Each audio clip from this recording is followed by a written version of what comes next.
자, 저는 좀 건강이 좀 망가지더라도 대한민국의 경제만큼은 망가지면 안 될 텐데 우리 아이들이 자라날 대한민국이 미래가 파괴되면 안 될 텐데 그런 생각을 가지는 요즘인데 제가 지금 제 노트북 한번 좀 잡아주시겠습니까?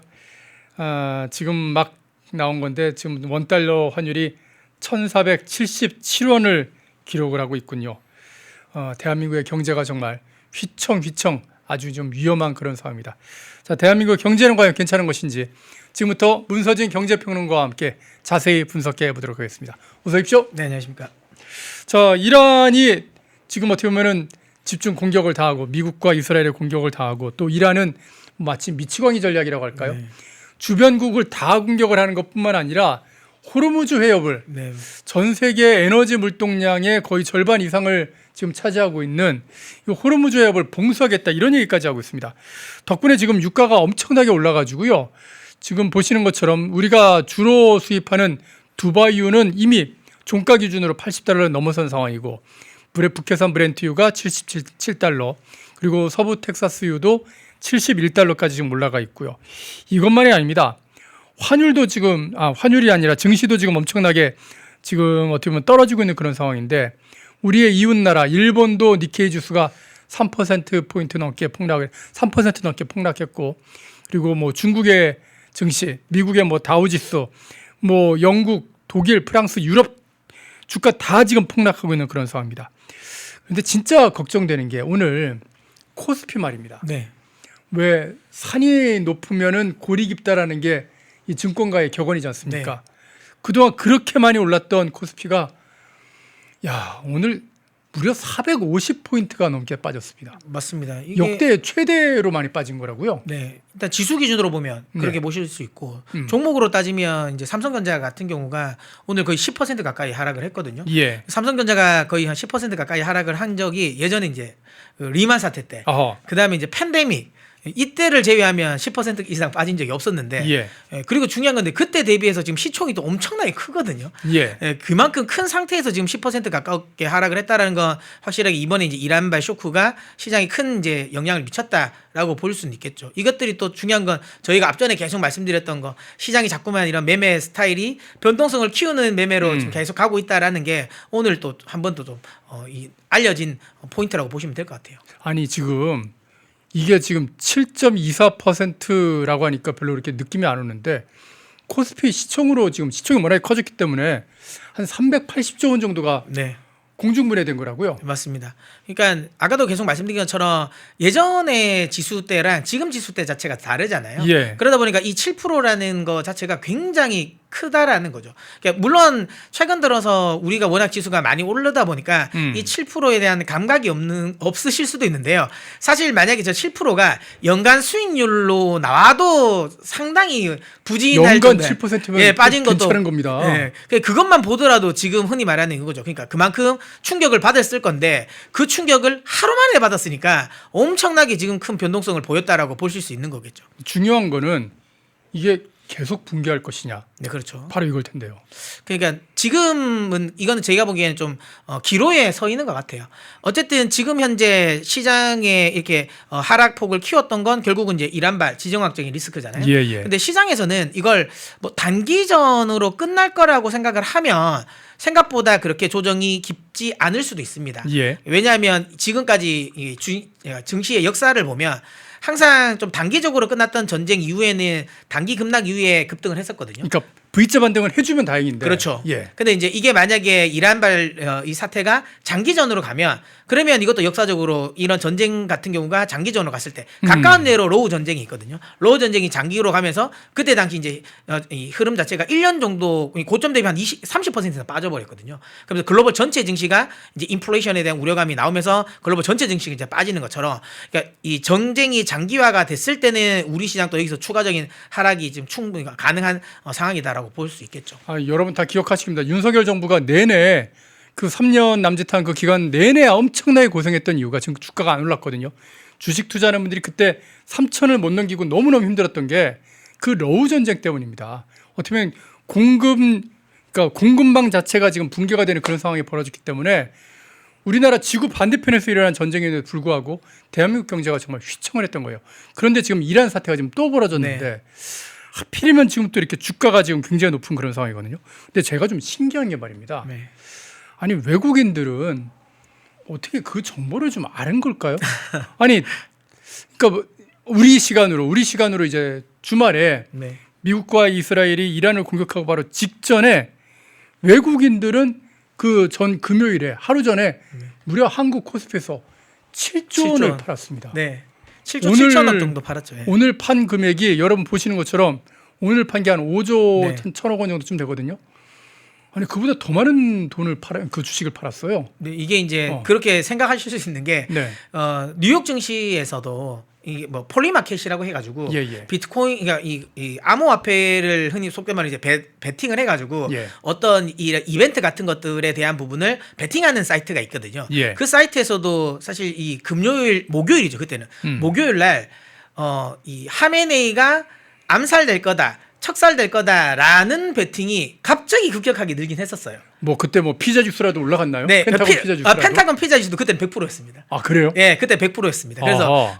그러니까 저도 이제 이야기하는 이런 커뮤니티 있는 이제 방에서도 제가 이제 그 펜타곤 그 피자 지수도 막 이렇게 올려주면서 예. 진짜 무슨 일이 일어날 것 같습니다라는 멘트를 하긴 했었거든요. 근데 실제로 이제 공습을 할지는 많이 모르긴 했죠. 많이 몰랐던 것 부분인 것 같고 어쨌든 근데 중요한 건 이게 어느 정도 이 예상할 수 있었던 부분이었던 것 같긴 해요. 만약에 조금 이제 정보를 조금 이제 접근할 수 있는 흔히 말하면 좀 루트가 조금 더 있는 사람이라면 조금 더 확신이 샜겠죠. 아 이런저런 해서 공습이 주말 동안 할 수 있겠다. 그리고 최근 들어서 트럼프 대통령이 이런 뭐 공습은 대체적으로 주말에 많이 했었어요. 지금까지. 예, 그러다 보통 보니까 밤에 했어요, 밤에. 네, 예. 그러다 보니까 이런 것들이 이제 짜맞춰진 거죠. 그렇다면 이번에도 충분히 가능할 수 있겠다라고 생각을 해서 또 미리 매도를 했을 수도 있겠다는 생각은 또 저도 좀 듭니다. 아니 근데 문제는 뭐냐면요. 이렇게 금요일에 뭐 7조 원 팔고 오늘 또한 5조 원 넘게 팔 12조 원이 넘는 물량이 한 번에 팔렸지 않습니까? 네, 근데 아무리 우리가 팔려고 해도 누군가 사주지 않으면 그거 안 팔리거든요. 네, 근데 그걸 다 사준 사람들이 있다는 겁니다. 맞습니다. 개미들이 다 샀으니까 네. 개미 투자자들 일반 개인 투자자들이 그 돈을 다 산 건데 일단 그 개인 투자자들이 이렇게 엄청난 물량을 샀다는 것도 놀랍기도 하고요. 네. 근데 요즘 뭐 하여튼 뭐 심지어 학생들조차도 이렇게 휴대전화 펴놓고 네. 주가 보고 있고 뭐 그런 상황이고. 요즘에 수익률 보니까 어. 그 연령대별로 예. 주가 수익률을 해놨더라고요. 음. 근데 수익률이 가장 좋은 연령대가 70대이시고요. 아 그래요? 예, 두 번째가 10대더라고요. 어허. 근데 저는 개인적으로 10대는 그러니까 금액이 좀 10대들이 작겠죠. 예. 직접 하는 것보다는 부모님들이 운영해 줄 거예요. 그러다 보니까 부모님들이 아하. 하는 운영은 보통 뭐 용돈 받은 거 넣어놓고 하면 장기 투자인 거죠. 잘 안 하니 매매를 안 하니까 그래서 이제 수익률이 올라왔다 같은데 아이들을 위해서 뭐 삼성전자 주식 몇 개 이렇게 사가지고 그렇죠, 그렇죠. 용돈처럼 예. 놀았는데 예. 그게 장기 투자가 되면서 이제 대박이 그렇죠. 나는. 뭐 그런 부분이긴 어허. 한데 어쨌든 10대들도 요즘에 또 많이 하긴 하더라고요. 예. 어쨌든 그런 상황인데 개인 투자자들이 이렇게 외국인의 그 매도 물량을 다 받아냈지 않습니까? 네. 근데 너무 많아요. 맞죠. 저는 이게 지금 괜찮은 건지. 그리고 외국인이 던질 때마다 이거 여러분 이 그래프 요 표를 보시면 알겠지만은 외국인들이 최근에 한 열흘 이상입니다. 계속 주식을 팔거든요. 네, 근데 그거를 개인이 다 삽니다. 맞습니다. 아니 개인하고 뭐 기관이야 그렇다고 치고 개인이 이렇게 주식을 사도 되는 건지 뭘 믿고 이렇게 개인이 사는 걸까요? 일단 기본적으로 지금 현재 들어온 그러니까 이 시장의 예. 예탁금 같은 경우가 이제 116조까지 됐거든요. 예, 뭐 예. 지금은 또 최근에 또 많이 사서 조금 줄 수도 있었을 것 같은데 그만큼 이제 흔히 말하는 이제 포모가 많았을 것 같습니다. 주가가 워낙 많이 올라가니까 3천에서도 안 샀고 4천에서도 의심을 했었고 5천에서도 의심을 했었던 이 개인 투자자들이었을 겁니다. 근데 중요한 건 이게 6천을 넘어가는 상황에서 특히 안 그래도 내가 삼성전자, SK하이닉스 사고 싶었는데 이런 이제 수요가 굉장히 많았을 거예요. 조금만 떨어지면 내가 어떻게 해서든 사겠다라는 수요는 굉장히 많았을 것 같고 그게 지금 이제 시장이 조종을 주면서 그 트리거가 작용했다라고 보시면 되고요. 어쨌든 지금 개인 투자자들 같은 경우는 그 제가 예전에 이제 표를 한번 보여드렸는데 M2 증가율이 최근 통화량 들어서는- 증가량이요? 예, 예. 처음에 올랐다 지금 좀 떨어졌거든요. 근데 중요한 건 그 떨어진 것 중에 뭐가 더 올라갔냐면 M2 내에서의 흔히 말하면 예금, M2에 구성하는 것들이 되게 많은 것 중에 예금도 M2에 포함이 되거든요. 근데 예금은 빠져서 그러니까 예금이 빠진 거예요. 그러니까 흔히 말하면 예금 다 헐어가지고 예, 주식이 그 들어간 주식에다 거예요. 지금 올인하고 있는 겁니다. 맞습니다. 그러다 보니까 개인 투자자분들은 지금이 어찌 보면 좀 마지막 기회라고 생각하시는 것 같아요. 그리고 많은 분들이 대한민국이 마지막입니까?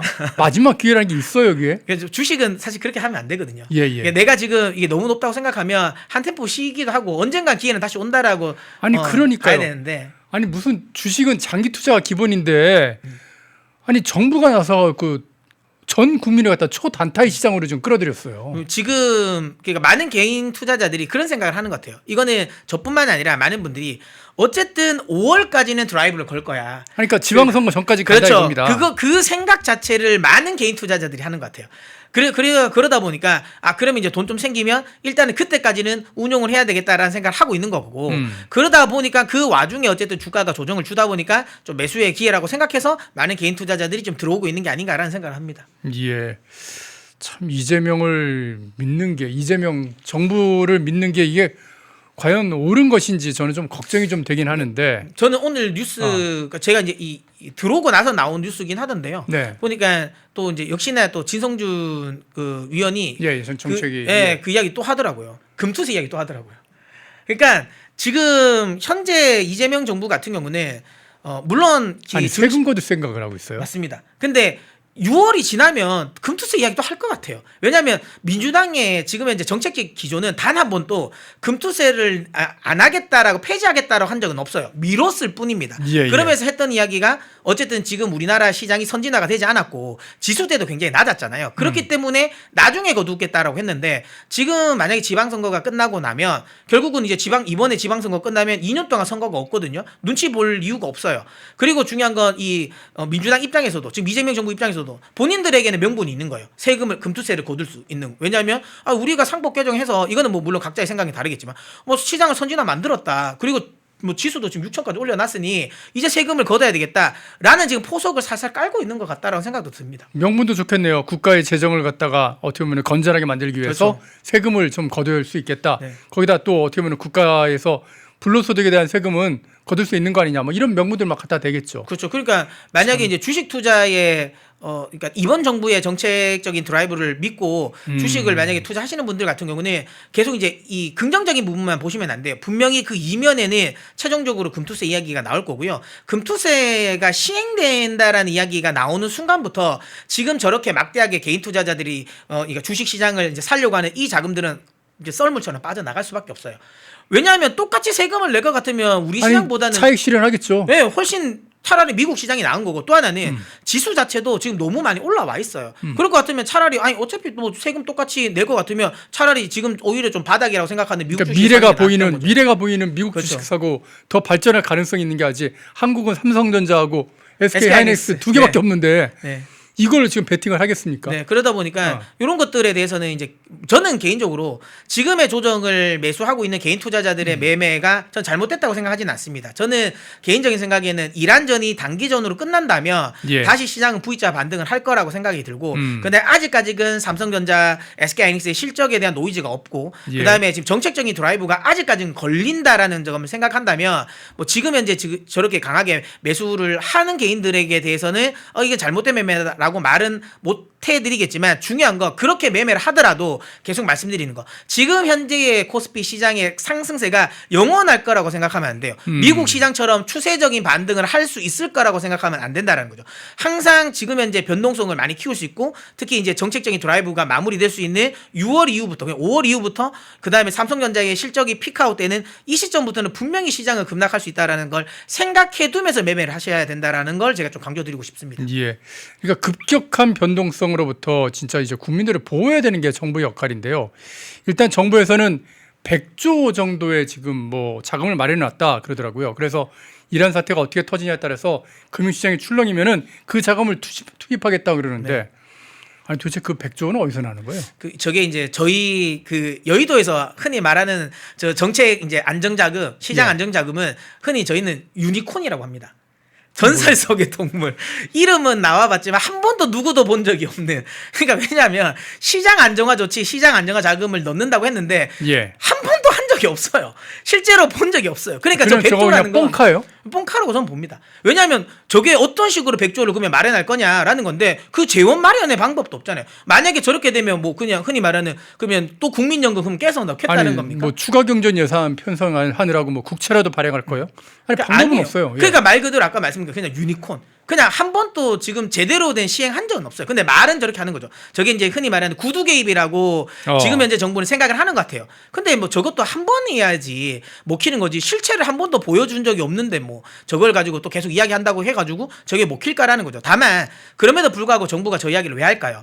그러니까 제 생각은 그예요. 정치적인 거예요. 실제로 저거를 집행하겠다라는 게 아니라 우리는 지금 주식을 굉장히 신경 쓰고 있다라는 걸 제가 보기에 국민들에게 보여주기 위한 저는 제가 보기엔 저 코멘트라고 생각합니다. 그러니까 뱅크런 같은 거를 막기 위해서 이제 뱅크런은 아니죠. 뭐 스탁런이라 될까요? 어쨌든 갑자기 사람들이 주식을 다 내다 팔아가지고 증권사 막 부도나고 그런 일을 막기 위해서 일단 우리가 이미 100조 준비했으니까 걱정하지 마십시오. 뭐 이런 얘기를 지금 하는 맞습니다. 거다. 예, 그런 식으로 제가 보기에는 구두 개입을 하는 게 아닌가라는 생각이 듭니다. 이재명 정부답다라는 그런 생각이 들고 근데 뭐 필요한 조치도 일견 있기는 합니다. 어쨌든 뭐 이런 상황 속에서 결국 이란 사태가 좀 빨리 마무리가 돼야지만 충격이 좀 덜할 수 있는 것이고 이란 사태가 길어지면 이번 러우 전쟁처럼 진짜 윤석열 정부 때 윤석열 정부 초기에 3천을 넘어가던 그 주가가 2,000대로 이렇게 조정을 받아서 내내 그렇게 이어졌지 않습니까? 그런 상황이 올 수도 있다라는 그런 말씀이고요. 또 하나 걱정되는 게 이 석유와 관련된 부분인데 당장 지금 유가가 정말 가파르게 좀 올라가고 있는데 우리가 80불이 넘어가게 되면 그러니까 배럴당 80달러가 넘어가게 되면 당장 적자가 생긴다 뭐 그런 얘기도 있고요. 정부에서도 지금 100달러가 넘어가면 안 된다고 해서 그걸 지금 막으려고 좀 준비를 하고 있는 것 같던데 유가는 앞으로 어떻게 돼요? 예상을 하시나요? 뭐 사실 뭐 저게 우리 정부가 막는다고 막아지는 건 아닐 거라고 생각되고요. 예. 어쨌든 그 석유 비축유까지 지금 상황을 꺼냈을 카드를 꺼내지는 않을 것 같다고 저는 생각합니다. 예, 근데 예. 다만 만약에 저게 지금 실제로 석유 비축유까지도 우리가 풀어야 될 상황이 된다면 예. 그러면 이제 굉장한 심각한 문제가 생기는 그러겠죠. 상황인 거죠. 이거는 석유 비축유를 푸는 거가 아니라 경제 전반이 지금 굉장히 안 좋다라는 거고. 저때 당시 만약에 저만큼까지 이란 사태가 장기화가 된다라는 건 그러면 환율 관련 부분도 지금 그렇게 따지면 뭐 한 1,600원까지도 올라갈 수 있는 환경이 만들어진다라는 거니까 저거는 제 개인적인 생각에는 저렇게 가면 안 된다는 거고 중요한 건 절대 안 되죠. 네. 예. 근데 아까도 말씀드린 것처럼 저게 정부가 뭔가를 뭐 막는다고 해서 막아지는 건 아니 아니다라는 뭐 거죠. 수입을 다변화해서 우리가 뭐 미국의 원유를 수입을 한다든가 아니면은 북해산 브렌트유를 어떻게든지 수입을 한다든가 뭐 그런 방법은 안 되는 건가요? 그게 그렇게 생각하시면 될 것 같아요. 예를 들어 지금 사과가 가격이 올랐다라고 하면 A 가게에 있는 사과나 B 가게에 있는 사과나 C 가게에 있는 사과가 다 올라가죠. 다 그러니까 올라가는 건가요? 예, 그게 누군가가 사과 가격이 올랐다 했는데 A 가게의 사과는 가격이 안 올릴 일은 없거든요. 아니 그렇기 때문에 두바이유가 그만큼 네. 뭐 만약에 지금 수출할 수 없는 상황이다 공격받아서 뭐 원유 시설을 돌릴 수 없는 상황이다 하면은 다른 북해산 쪽에서 뭐 증산을 하면 되잖아요. 근데 이게 중요한 건 우리만 그 생각하는 게 아니라 왜냐하면 중동산 원유를 우리만 수입하는 건 아니잖아요. 예, 예. 그러니까 중동산 원유를 다른 국가들도 수입하면 그럼 그 국가들도 다른 뭐 호주라든지 그 다음에 이제 유럽 쪽으로 또 고개를 돌릴 거고 그러면 그쪽의 수요는 또 늘어나 버리죠. 그럼 결국은 또 그 가격은 또 다시 또 올라가면서 또 흔히 말하는 이제 공급 자체는 또 차질이 빚어질 수밖에 없다. 이렇게 생각하시면 될 것 같아요. 유가 상승 자체를 막을 방법은 없다. 그런데 이재명은 지금 싱가포르 가서 또 필리핀 가서 지금 뭐 하고 있는 건지 모르겠습니다. 지금 빨리 지금 미국으로 달려가서 원유 좀 팔아주세요. 이거 해야 되는 거 아닌가요? 그거 충분히 그리고 중요한 명분도 있잖아요. 그때도 말한 것처럼 지금 우리 그 관세 협상을 하면서 그러니까요. 예, 거기에서 이제 미국의 LNG라든지 원유 수입 관련 이슈가 있었잖아요. 근데 이것도 그런 거죠. 그러니까 좀 적극적으로 이쪽에 대한 판로를 마련해놨으면 이번 관련 아까도 말씀드린 것처럼 지금 이런 이란산 리스크가 터졌을 때도 조금은 충격이 완화될 수 있는 완충 역할을 할 수 있었는데 이게 이제 속된 말로 좀 민기적 되다 보니까 뭐 여기에 대한 이제 완충 지금 효과를 만들 수 있는 게 없는 타이밍이 생겨버린 거죠. 그 상황에서 이란 사태가 터져버리니까 좀 문제가 생겼다라고 보시면 될 것 같아요. 예, 댓글창에서 독재찐님께서 아주 정확한 표현을 해주십니다. 장사꾼은 자신의 이익을 그렇게 쉽게 낮추지 않거든요. 아니 지금 가만히 놔둬도 유가 올라가면은 그 비싼 유가라도 다 살려고 하는 사람들 그런 나라가 수두룩빽빽한데 뭘 산유국들이 그걸 유가를 낮추겠습니까? 천하의 미국이라고 할지라도 우리 텍사스 중진류 비싼 가격에 팔겠습니다 그러지 절대로 싼 가격에는 안 팔 것이다 그런 말씀인 것 같습니다. 지금 참 걱정되는 그런 상황인데 사실 우리도 걱정인데 우리는 지금 어떻게 보면 더 큰 걱정이 된 게 뭐냐면 우리 주요 무역 상대국 중에 하나인 중국이 그러니까 중공이 이 원유를 수입하는 나라가 베네수엘라하고 이란인데 지금 베네수엘라하고 이란이 모두 다 어떻게 보면 미국의 통제하에 지금 들어가게 되는 그렇죠. 그런 상황이 된 거지 않습니까? 그러니까 이번에 이란에 대한 공습도 흔히 말하면 이제 흔히 말하는 중국을 옥죄기 위한 정책도 포함이 됐다고 보시면 됩니다. 예. 가장 큰 건 어쨌든 이제 핵무기를 어쨌든 이제 못하게 만들게 하는 게 가장 핵심적인 이슈긴 하겠지만 예. 중요한 건 어쨌든 결과적으로는 이제 중국을 또 옥죄기 위한 것도 한몫을 했다라고 보시면 되고요. 제가 준비한 자료를 한번 앞서 보시면 지금 중국이 작년에 수입했던 이 국가들 주요 국가들이거든요. 예. 저 중에 보면 러시아라든지 이란 그리고 좀 중요한 건 좀 기타에 보면 저기에 베네수엘라도 포함되거든요. 그러면 베네수엘라, 러시아, 그다음에 이란만 놓고 봐도 전체 수입의 한 40% 정도는 그들 국가인데 중요한 건 저기에서 나오는 원유는 다 속된 말로 다 작물입니다. 작물. 그러니까 뭐냐면 제값을 받을 수 없어요. 왜냐하면 러시아산도 원활하게 정상적으로 거래되는 게 아니잖아요. 어허. 그러다 보니까 러시아도 어쨌든 울며 겨자 먹기로 싼 가격에 지금 공급을 하는 거고 아하. 베네수엘라 역시도 정상적으로 지금 원유를 공급할 수가 없잖아요. 그 정상 원유가가 한 60달러 정도쯤 더 되는데 밑에 한 40달러로 하는 거예요. 40달러로 파는 그런 원래 것도 없는 작물들은 거다. 원래 더 정상 가격보다 어허. 싸게 팔아야 되잖아요. 예. 그다음에 이제 이란 같은 경우도 동일하거든요. 그러니까 미국에 이제 이 경제 제재가 있으니까 정상 가격으로 못 판단 말이에요. 그러니까 흔히 말하는 싼 가격에 굉장히 싸게 원유 공급을 최소한 30에서 40%를 받아왔는데 예. 그게 지금 현재 일단 기본적으로 베네수엘라라든지 지금 이란이 막혔다라는 거 한 20% 정도가 날아갔다는 거죠. 절반 예. 가까이가 날아갔으니까 그 부분은 굉장히 이게 중국 입장에서는 굉장히 큰 충격으로 작용할 가능성이 높죠. 이런 과정에서 유가까지 다시 올라가 버린다면 최근 들어서 여러분 그런 거 많이 느끼셨잖아요. 예전에는 미세먼지가 어느 순간 없다가 최근 들어 미세먼지가 다시 많아졌잖아요. 그렇죠. 그게 왜 그러냐면 지금 중국이 상대적으로 발전을 돌리는 돈이 없어요. 그러니까 예전 같은 경우는 가스 터빈을 굉장히 많이 돌렸거든요. 그러다 보니까 상대적으로 오염 물질을 안 냈는데 천연가스나 그런 걸로 돌리면은 네. 이제 오염 물질이 좀 덜 나오는데. 그렇죠. 근데 이제 최근 들어서는 에너지 수급이 지금 원활치 않아요. 중국 역시도 지금 어렵다 보니까 석탄 발전을 다시 돌리기 시작한 거예요. 그러다 보니까 최근 들어서 미세먼지가 굉장히 좀 많아진 것도 있거든요. 예. 그런 것 그만큼 지금 중국 같은 경우는 에너지 수급이 지금 원활치 않습니다. 그 과정에서 이제 이란전이 이렇게 터지면 중국 입장에서는 굉장히 난감한 상황이 생긴다라는 거죠. 그러면 중공 입장에서 뭔가 이렇게 대응책 뭐 어떻게 보면 자기네들의 이 원유 수입할 수 있는 통로가 지금 다 막히는 건데 네.